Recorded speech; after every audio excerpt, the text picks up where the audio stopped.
Hello, Richard here. I'm not going to mention you by name because you know who you are and you know which group I'm talking to.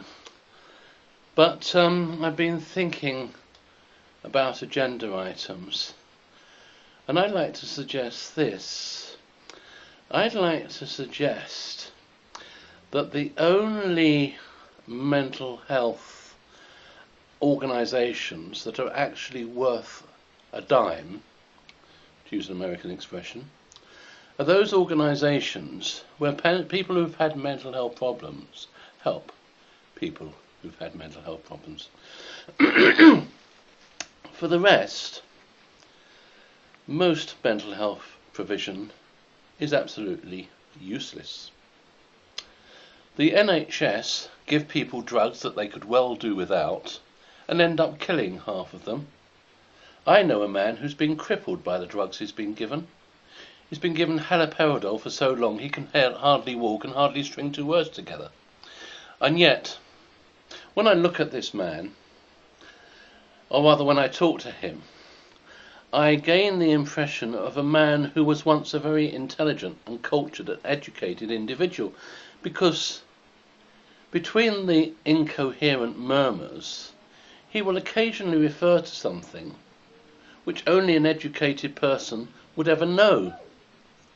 He'll be sitting in the back of a car as we drive back from some place or other, and he'll suddenly ask my lady friend who's driving, "Have you read anything by Alexander Haig, the First World War general?"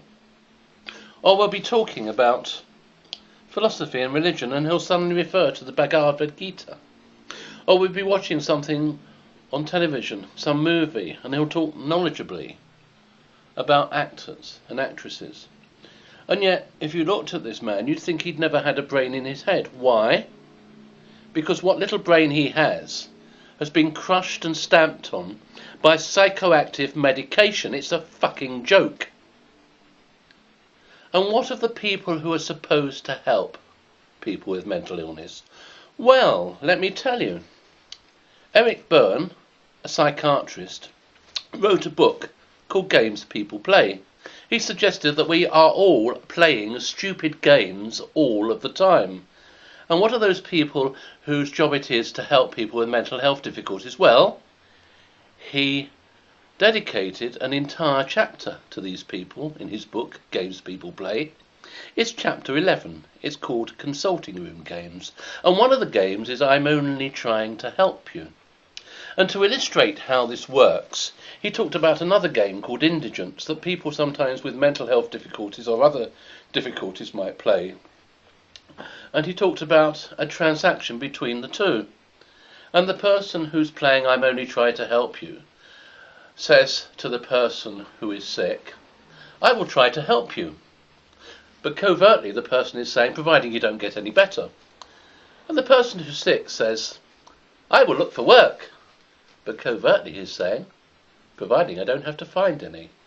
In other words, both sides are playing a completely stupid, pointless game, and it's a complete waste of time. Meanwhile, they fleece the health service for large sums of money, and at least one person I know of pays themselves 60 grand a year for doing it. It's appalling, it's pathetic. Meanwhile, groups that actually do something, like Impact Mental Health, for example, are starved of funding and might have to close. These are people that really do something that actually matters, something that actually works. And I'll tell you why it works. It works because these people are people who've actually had mental illness. They know what it's like, they know how horrible it is, and they care.